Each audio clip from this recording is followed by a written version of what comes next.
SBY dilantik menjadi Presiden ketiga Republik Indonesia menggantikan Soeharto yang menyatakan turun dari jabatannya. Sebelumnya, B.J. Habibie merupakan Wakil Presiden Republik Indonesia. Selama 1 tahun 5 bulan menjabat sebagai Presiden, Habibie membentuk Kabinet Reformasi. B.J. Habibie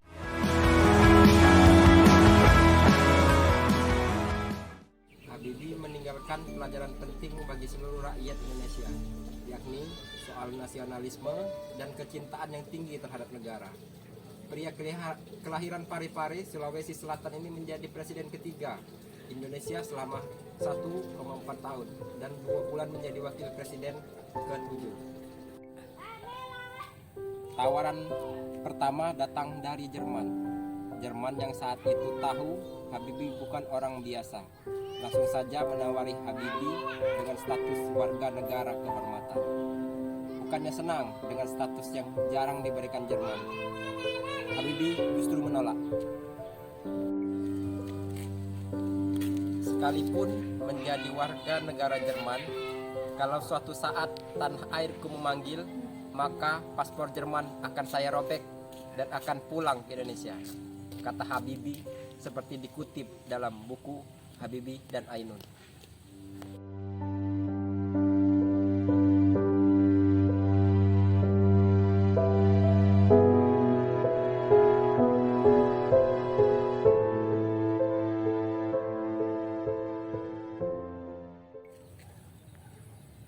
Pada suatu waktu, Presiden Soeharto mengirim Ibnu Sutowo ke Jerman untuk menemui seraya membujuk Habibie pulang ke Indonesia.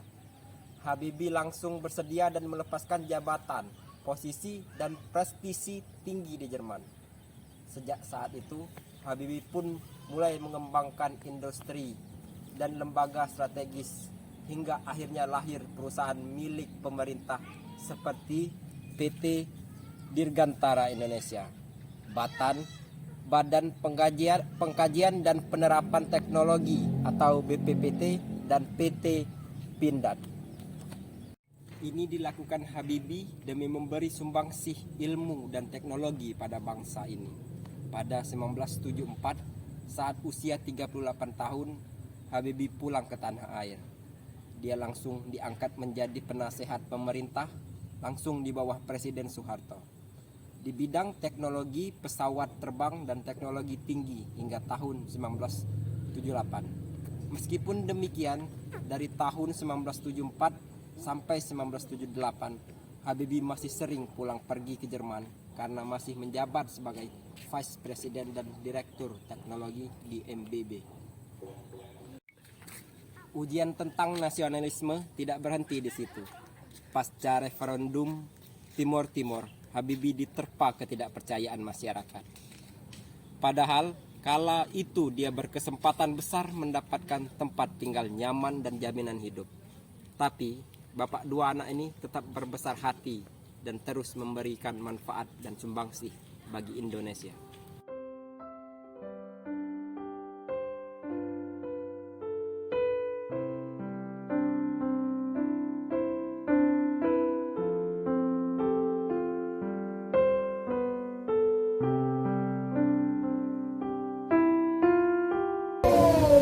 Pesawat N250 Gatot-Kaca karya B.J. Habibie resmi ditempatkan di Museum Pusat Dirgantara Mandala di Lanut Adi Sucipto, Yogyakarta.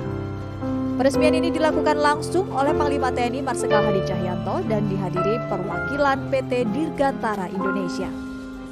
Selain untuk mengabadikan karya anak bangsa, hal ini juga sebagai bentuk penghargaan untuk Bapak Teknologi Indonesia almarhum B.J. Habibie.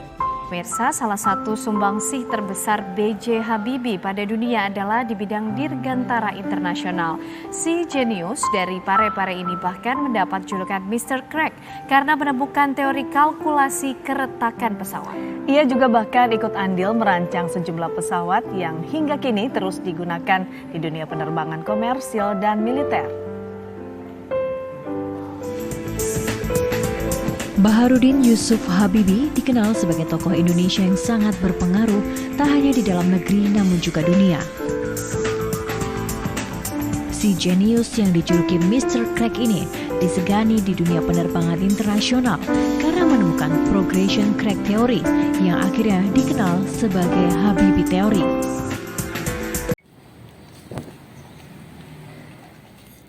B.J. Habibie, beliau adalah suri tauladan. Begitu kata Bapak Jokowi saat berkunjung di RS PAD menjenguk B.J. Habibie. B.J. Habibie juga seorang individu dengan nilai-nilai keteladanan yang pantas untuk diteladani. Apa saja hal tersebut? 1. Disiplin bagi waktu. Beragam gelar pendidikan dan kesuksesan di bidang iptek mustahil ia dapat tanpa kedisiplinan yang tinggi. Contoh kecil dari kedisiplinan seorang B.J. Habibie ialah caranya dalam membagi waktu. Dalam 24 jam, pria yang akrab dipanggil Eyang ini konsisten membagi waktunya untuk ibadah, olahraga, aktivitas pribadi, atau berbincang dengan para tamu. Namun, dari semuanya, ia paling banyak menghabiskan waktu untuk membaca dan menulis. Total, ia mengalokasikan waktu 7 jam untuk kedua aktivitas itu. 2. Rasa ingin tahu. Dalam banyak kesempatan, B.J. Habibie mengaku sebagai orang dengan rasa ingin tahu sangat tinggi. Panca inderanya aktif menangkap segala hal yang ada di sekelilingnya dan berusaha menganalisa. Dirinya tak pernah berhenti berpikir. Untuk memuaskan rasa ingin tahunya, maka ia banyak membaca buku saat malam hari. Hal ini berhubungan dengan kebiasaan yang hanya tidur dalam waktu cukup singkat, hanya 5 jam. 3. Penuh pengabdian. Nama B.J. Habibie sangat dipandang di dunia iptek internasional. Dirinya bahkan sempat menjabat sebagai direktur perusahaan pesawat di Jerman.